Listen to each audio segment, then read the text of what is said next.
Estás escuchando un nuevo capítulo de Tras Hegel, donde Maki y Néstor te acompañarán a leer e interpretar la Fenomenología del Espíritu, una de las obras más ambiciosas de la filosofía. Y es que entre no saber nada y saberlo todo, ellos saben algo.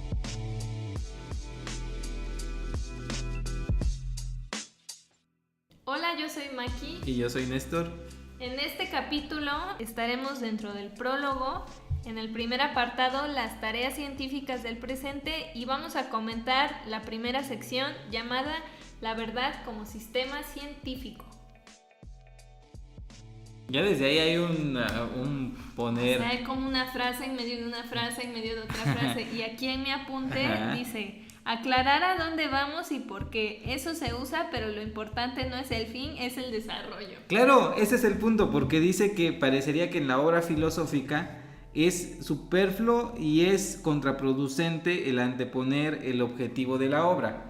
Porque si tú pones el objetivo de la obra en el prólogo, en una obra de esta índole, que es una obra filosófica, como que ya estás dando el resultado, pero lo importante no solamente es el resultado, tampoco es el desarrollo y tampoco es el comienzo, sino es el todo integral que debes de desarrollar. O sea que lo que está mal es poner en la introducción... Lo que está mal es asumir que una introducción de una obra filosófica de esta índole agote todo el tema por el hecho de conocer el prólogo. ¿Por qué? Porque hay mucha gente que sabe filosofía superficialmente. Saber filosofía superficialmente es llegar a la conclusión y decir... todo hombre por naturaleza es social, y ya con eso ya conozco toda la política de Aristóteles. O de Kant es el imperativo categórico, y ya con eso conozco todo Kant. No, acá hay que ver no solamente el fin al que se llega, no solamente ver el desarrollo, no solamente ver el por qué surge el tema, sino ver el todo integral como el proceso en función del cual se llega.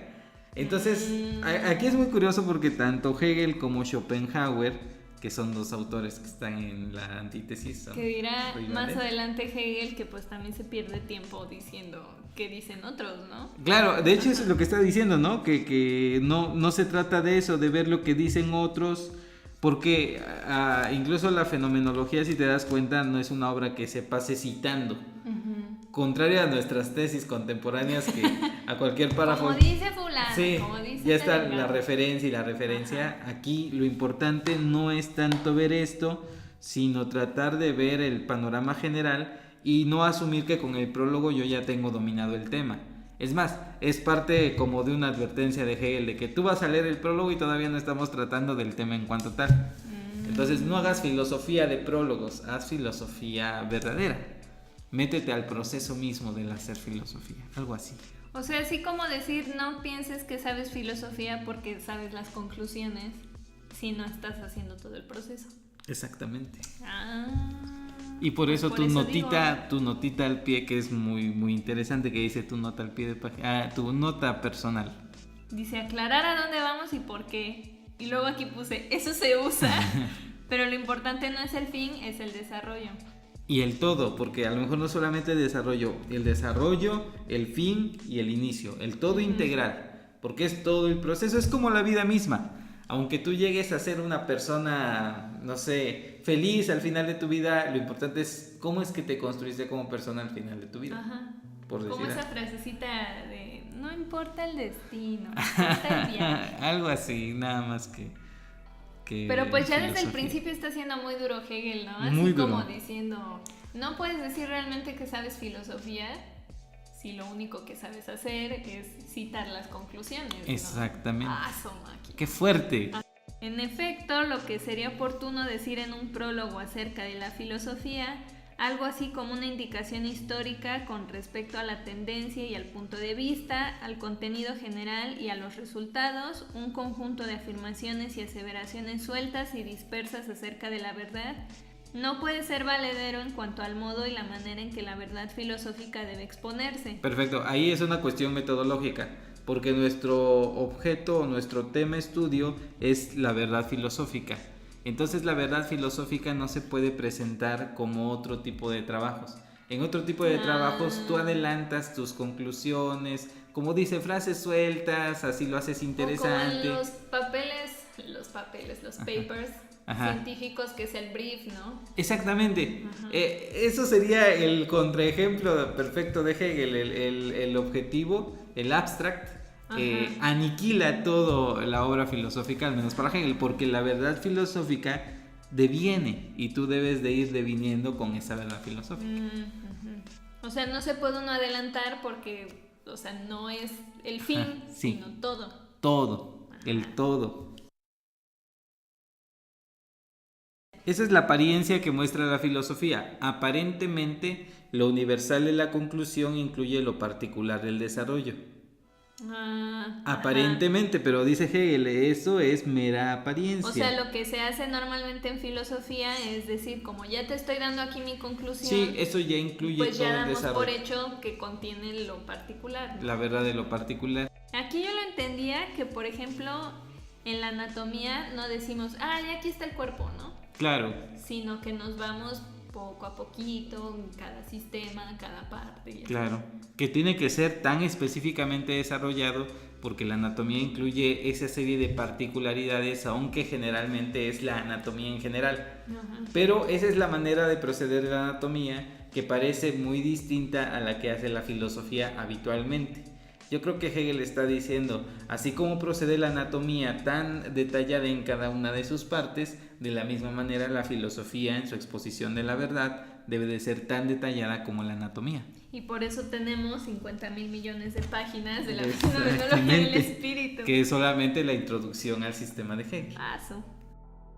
La filosofía, por el contrario, se encontraría en situación desigual si empleara este modo de proceder que ella misma muestra que no sirve para captar la verdad.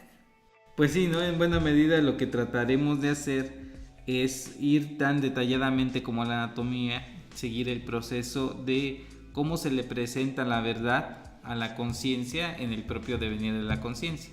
Por eso la fenomenología es ciencia de la experiencia de la conciencia, cómo se experimenta a sí misma la conciencia delante de un objeto que se presenta como una afirmación, y nos vamos en varios procesos consecutivamente hasta que la conciencia tiene un objeto más seguro, más cierto de lo que es lo que llama lo absoluto, lo total.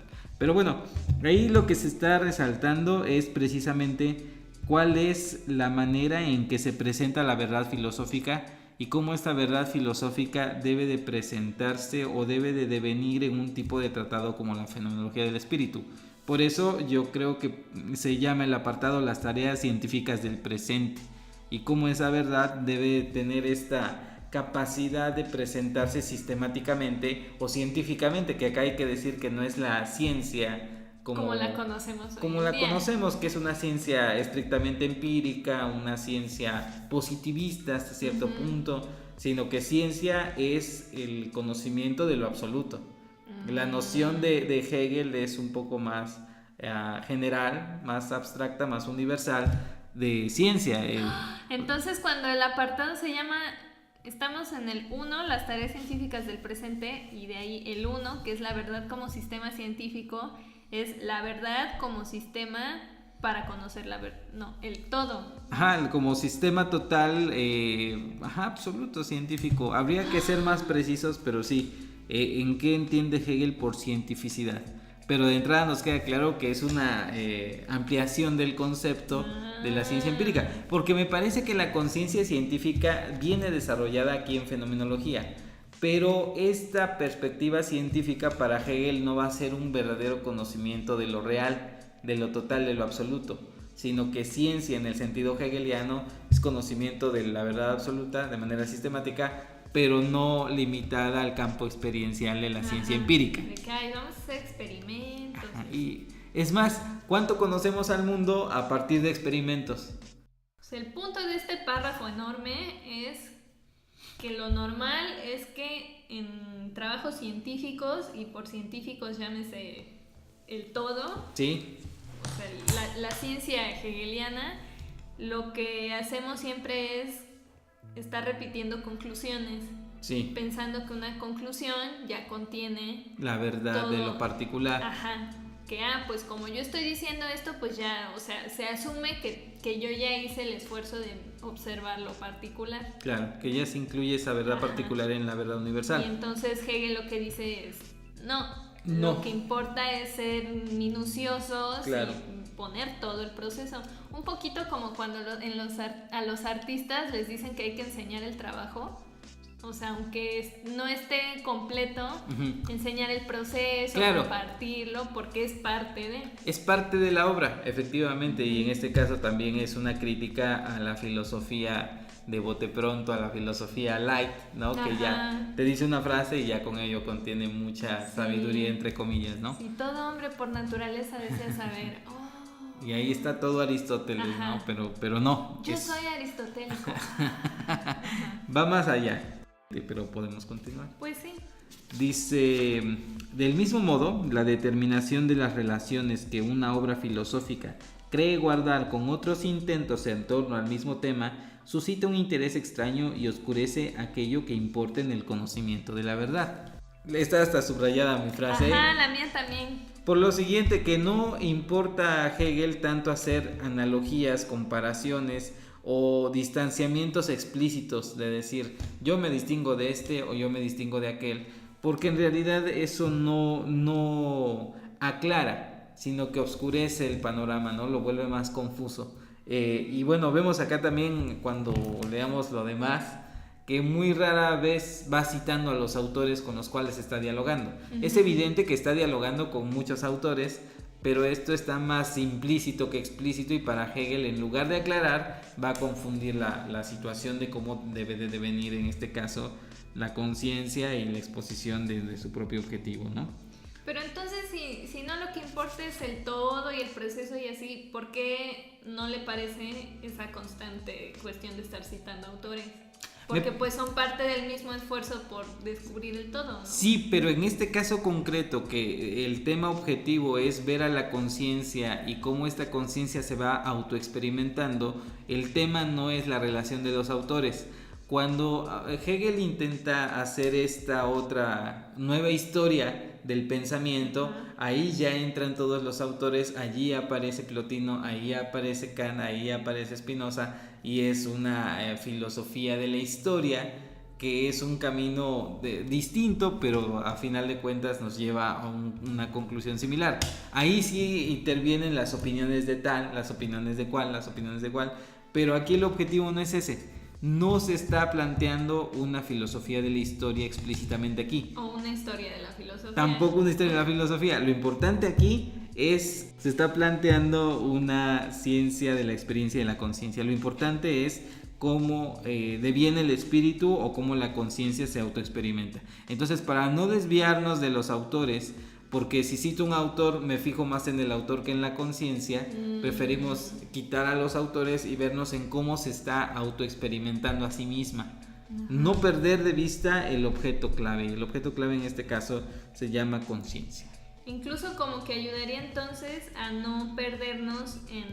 Suena contradictorio, sí, porque buscamos expresar o mostrar cada una de las partes, pero al no estar citando o referenciando tanto a los autores, pues ya no nos perdemos en que, por ejemplo, yo dijera, es que Kant dice tal cosa, y tú dices, no, es que eso no quiso decir Kant. Claro, efectivamente. O sea, el chiste es cómo la conciencia en este caso se expresó o se conoció o se quiere conocer. Con esos conceptos kantianos, ¿no? Efectivamente. No tanto si Kant quiso decir esto o aquello. Claro.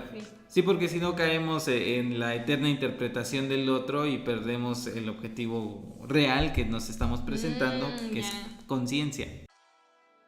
Yo aquí puse, al afirmar negamos y pensamos en momentos y entonces no vamos a la superación. Yo lo entendería entonces que cuando estamos haciendo historia de la filosofía, al menos a nivel de investigación, por decirlo así, como que asumimos esa actitud de que si yo estoy estudiando a X autor, o afirmo o niego lo que dice, pero claro, no estoy yendo más allá de decir, bueno, qué aporta o qué no aporta o así, sino nada más como decir, me parece o no me parece, estoy de acuerdo o no estoy de acuerdo. Claro, en una época a lo mejor de fundamentalismos de todo tipo e incluso también filosóficos, puede darse la tendencia a negar en bloque todo lo que afirma mi rival, ¿no? Entonces, si yo me asumo como aristotélico y me encuentro un platónico, voy a decir que todo lo que diga el platónico está mal y todo lo que dice el sistema aristotélico está bien. Pero el problema que dice Hegel es que no se dan cuenta que en ambos sistemas hay parte de verdad y quizá también hay parte de falsedad, ¿no? Porque es parte de esta misma dinámica. Entonces, si nosotros estamos viendo autores y escuelas y sistemas, caemos en ese dogmatismo cerrado que no nos permite avanzar en el pensamiento. Por eso la cuestión de la negación. Es importante ver lo que dentro de una afirmación se implica también una propia negación. ¿Y en dónde se encuentra la verdad? Bueno, pues en otro momento posterior. ¿Quién diría que Hegel sería tan pertinente en este momento de la historia? Y más adelante, inmediatamente dice: no concibe la diversidad de los sistemas filosóficos como el desarrollo progresivo de la verdad, sino que solo ve en la diversidad la contradicción. Ajá. O sea, no estoy viendo todo lo que aporta, todo lo que ha pasado en la filosofía, sino estoy diciendo, esto no me parece, esto tampoco, y yo voy a decirles qué es lo que es, ¿no? Claro, la relación de los sistemas no sería de contradicción, sino de contrariedad. Aunque son contrarios, no necesariamente son contradictorios. Ajá. Va un poco por ahí. Y acá viene un ejemplo muy, muy bello de Hegel, porque de vez en cuando Hegel dice cosas muy bellas. El capullo desaparece al abrirse la flor, y podría decirse que aquel es refutado por esta, del mismo modo que el fruto hace aparecer la flor como un falso ser allí de la planta, mostrándose como la verdad de esta en vez de aquella. Estas formas no solo se distinguen entre sí, sino que se eliminan las unas a las otras como incompatibles. Al nivel de la planta pudiéramos decir que como ya salieron las flores, claro, pues ya el capullo es X, ¿no? Pero se necesitó del capullo, claro, para llegar a la flor. De la raíz, de los tallos, o sea, es un todo orgánico, y me parece que la palabra es muy llamativa, un todo orgánico, un todo en movimiento, un todo que es necesario para que surja el fruto. Pero antes del fruto estuvo la flor, y antes de la flor estuvo el capullo, y antes del capullo estamos en constante afirmación y negación, pero es un todo, ¿no? Y por eso la filosofía debe de proceder viendo de esta manera cómo avanza el pensamiento. No sabemos todavía ver qué momentos fueron necesarios para que yo tenga este pensamiento, ¿no? Nada más llego y digo, no, pues todos los del pasado son unos burros y claro, no saben, ¿no? Claro, y ese es el punto, y la palabra también, una de las más maravillosas que viene aquí es polémica, ¿no? Porque polemos es guerra, y dice Heráclito, que mucho tiene que ver acá, polemos o la guerra es el padre de todas las cosas, porque a partir de la guerra y de la confrontación surge algo distinto. Entonces, los sistemas filosóficos no deberían de verse como la total verdad en uno o la total verdad en otro, sino que en estos momentos mutuamente necesarios del choque surge algo nuevo y algo necesario.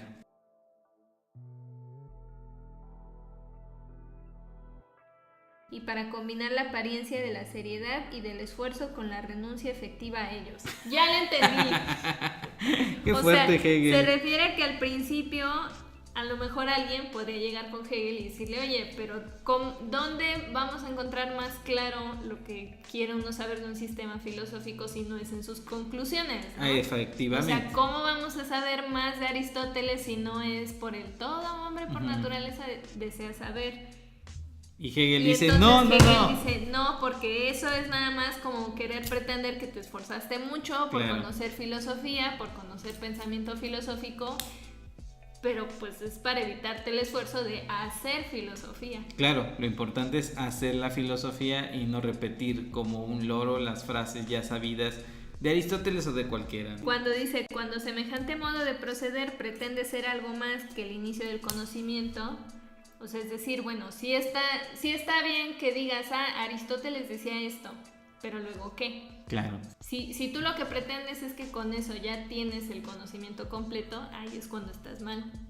No está diciendo Hegel, pues no le hagan caso a las conclusiones de nadie. Claro, efectivamente, sí. Pero si no has recorrido el camino, en realidad no sabes de lo que estás hablando. Ajá. La cosa no se reduce a su fin, sino que se halla en su desarrollo, ni el resultado es el todo real, sino que lo es en unión con su devenir. Maravillosa frase. Es eso, en síntesis. y contra Claro. el espíritu de Hegel. Pero ¿cuánto tiempo nos tardó entender esa pequeña frase? Ajá. Pero esa frase nos da a entender efectivamente que no tenemos dominado el fin si no conocemos plenamente el origen del fin y el desarrollo mismo del tema. Un poquito como cuando dicen que solo sabes realmente algo cuando sabes enseñarlo, ¿no? Ah, muy Porque interesante. conoces sus pasos.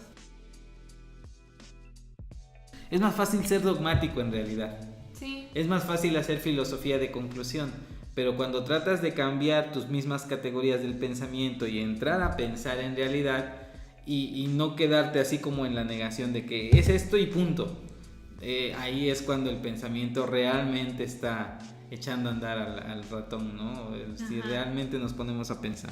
Dice, en vez de ocuparse de la cosa misma, estas operaciones van siempre más allá. En vez de permanecer en ella y de olvidarse en ella, este tipo de saber pasa siempre a otra cosa y permanece en sí mismo. Por eso es fundamentalista, por eso es dogmático, porque solamente se autoconoce a sí mismo e ignora todo lo demás. Pero no se queda en la cosa objeto de estudio, sino que se queda solamente en sus propias bases, en sus propios fundamentos, en sus propias presuposiciones. Entonces Hegel nos está diciendo, céntrate en la cosa, no te centres en el sistema que tú crees dominar o en el sistema filosófico que supuestamente te explica la realidad y la cosa. Ajá. No, ¿qué dice la cosa? Y vamos a seguir a la cosa en el desenvolvimiento que tiene con la conciencia y a ver qué nos dicen entre ellos. Pero que hablen ellos, que hable la cosa, no que hables tú. Hegel para la política contemporánea es una buena conclusión. Sí. En tiempos de fundamentalismo político también en ambos espectros de las tendencias políticas. Y eso nos cuesta y... ¡Oh, cielos! Y eso sí como se ve que el espíritu absoluto realmente está en todo, porque lo ve Hegel en la filosofía, lo vemos nosotros en la práctica política, lo ve uno mismo en su vida personal. Por supuesto. Es más fácil decir, pues yo pienso esto y así me voy a quedar, que aceptar que uno está equivocado, ¿no? Exactamente. ¡Ah, cielos! Hegel para la vida. Hegel para la vida. Pero Sí. cuando dice después, este inicio de la formación tendrá que dejar paso a la seriedad de la vida pletórica, la cual se adentra en la experiencia, bla, bla, bla. En la experiencia de la cosa misma. Sí, O esto sea, es... con trabajo llegamos a la idea general, pero no nos podemos quedar ahí. Sí, tenemos que llegar a la experiencia. El ejemplo pudiera ser el siguiente, es un mal ejemplo, pero en determinado momento de tu vida, siendo niño, te dicen el alcohol te emborracha. Y tú sabes que todo alcohol te emborracha, pero eso es un conocimiento universal, ya sabido, ya verdadero, pero no experimentado. Ajá. Entonces, aunque el ejemplo sea malo, pero ya en el momento en que empiezas a beber y tienes la experiencia de aventarte una tremenda borrachera, sabrás adecuadamente cuánto emborracha el alcohol. Ajá. Entonces te sumerges en la experiencia misma, aunque sea un mal ejemplo. No es lo mismo el pensar en abstracto, en absoluto, que en dejarte guiar por la experiencia misma del pensamiento, ¿no? Por eso Hegel lo presenta de una manera también hasta poética, dice, a la seriedad de la vida pletórica, la cual se adentra en la experiencia de la cosa misma, que es como el objetivo, dejar el concepto universal, entre comillas, ya sabido, pero ignorado en cierta manera, y adentrarte en el conocimiento real de la cosa misma en cuanto tal. Pero efectivamente, en una primera lectura es muy hermético el párrafo, Sí. ¿no? Contribuir a que la filosofía se aproxime a la forma de la ciencia, a la meta en que pueda dejar de llamarse amor por el saber para llegar a ser saber real, he ahí lo que yo me propongo. Esa es la filosofía. Entonces la filosofía es como, etimológicamente hablando, es una propuesta modesta de decir, bueno, yo no soy sabio, yo simplemente amo la sabiduría en donde quiera que se presente. Hegel es muy ambicioso porque dice, no, la filosofía por mucho tiempo ha sido simple coqueteo con el saber. Lo que se trata en la actualidad es de que la filosofía sea un saber real. Y ese saber real es lo que creo que él entendería por ciencia. Ciencia es el saber real en cuanto tal. Entonces, evidentemente, pues no es lo que nosotros entendemos habitualmente por ciencia. Lo que criticamos quienes estudiamos filosofía, aprendemos historia de la filosofía. Claro. Pero con dificultad te enseñan a filosofar. Pues nada más estás aprendiendo qué dijeron otros. Claro, y te peleas con las palabras y con los términos de otros, con otros distintos que ninguno de los dos bandos se da la tarea del pensar.